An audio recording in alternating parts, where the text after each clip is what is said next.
Musibah kebakaran terjadi di Jalan Selamat Riyadi, Lorong Manggar 1, Palembang, Provinsi Sumatera Selatan sulit dipadamkan Kamis 12 Mei 2022 malam. Kepulan asap hitam dan deras angin membuat kobaran api semakin membesar dan menjalar ke rumah lainnya.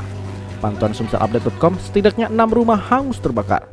Dari keterangan warga sekitar yang tinggal di lokasi kejadian, pemicu kebakaran diduga kuat akibat konsleting arus listrik. Sulitnya mobil pemadam kebakaran masuk ke titik api membuat kobaran sulit dipadamkan. Warga pun terpaksa bahu-membahu dengan membuat barisan di sepanjang jalan masuk dan secara bergantian mengambil air dari tempat tetangga dan menyiram ke titik api.